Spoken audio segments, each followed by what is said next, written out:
guys, welcome back to Farm Girl 360. My name is Brianna. Welcome to our kitchen. This is my family's kitchen, and today I'm going to show you a really awesome recipe that we all love. It's called a garden crustless quiche. So we make it with our fresh tomatoes, our peppers, and onion and fresh garlic, and it's really tasty and it's become a favorite in our house. So I'll show you how to make it. Okay, here's what you're gonna need. Half a cup of 3 different veggies. I got peppers, tomatoes, and onion. You can use stuff like zucchini, you can use like Swiss chard if you want, anything like that. Half a cup of each. Got 4 eggs, 3 cloves of garlic, half a cup mozzarella cheese, 2 cups milk, and we got 1 cup of Bisquick. And this is very nice to put in.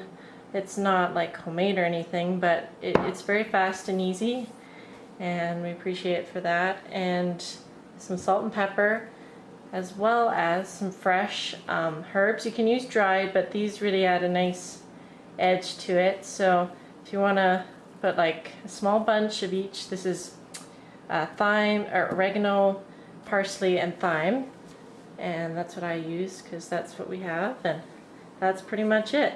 So let's get started. So get your pan warming up on the stove over medium high heat and a bit of oil. And over here I got a pan. This is a 10-inch pan. I got it greased with oil, and you want to make sure you grease it well. You can either use butter as well, and grease it well because it will stick if you don't put enough. So I got the onion and garlic chopped up, and I'm going to put it in the pan to fry up for about 2 to 3 minutes, and then I'll add the peppers.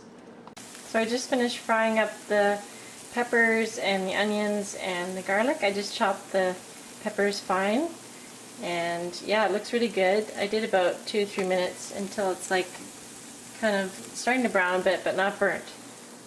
And over here I just chopped my tomatoes, and I'm ready to assemble the other ingredients. Now you don't want to fry the tomatoes or they leak a lot of water, so make sure you don't do that. And so they're just going to go in the dish when we assemble everything. Okay, so now we got our peppers, onion, and garlic fried up a bit, and we have our tomatoes aside here. So now we're just going to put them in the bottom of our baking dish. So we'll take these here and pop them in the dish. Tomatoes on top. Now you're going to want to do our wet ingredients. So we can crack our 4 eggs like that.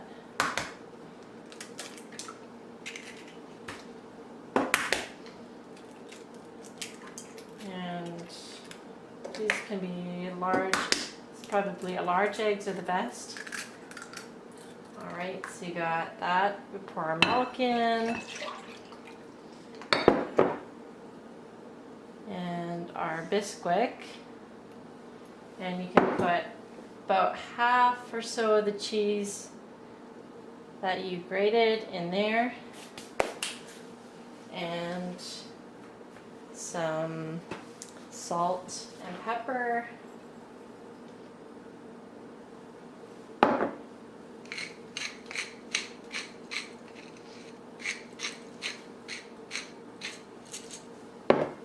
And whisk it up. Okay, so next we're gonna work with our herbs, or herbs, depending on how you pronounce it. So we got parsley. Basically, you just give it a rough chop, like that. Really chop it fine so it can go nicely in the dish. That's parsley. Oregano. It has this kind of woody stem, so you're going to want to strip it back like this. It's a simple trick. Some more here. Like that. Just kind of gently push on it while pulling on the other side. And then you get your oregano. And then I'm going to finally chop that as well. And be aggressive with it because some of them are tough. Just remove any of the woody stems as you find them. Okay, on the side. And last is your thyme, and that's approached the same way. Just pull this stuff off like that, and that more comes in the leaves. Like that. You don't really have to chop it as much, but you can if you want. Probably chop.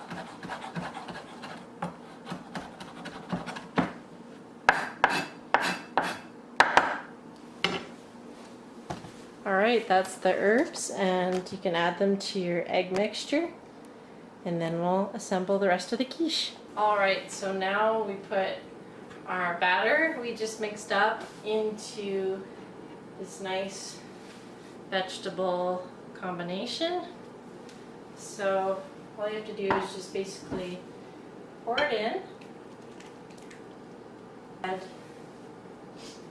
add your rest of the cheese on top.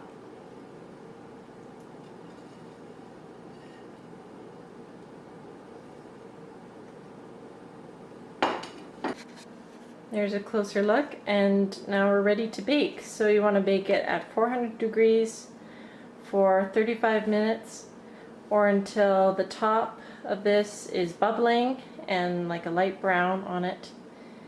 And yeah, it's really tasty, and I'll show you what it's like when it's cooked. So here it is when it's completed.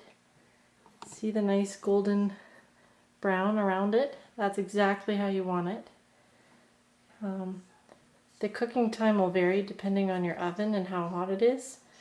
So yeah, I actually didn't put it up to 400. I did it 350 for about 30 minutes, and it was perfect. So you just have to just kind of watch it and make sure you get it at the right time. So yeah, that's it, and it looks amazing.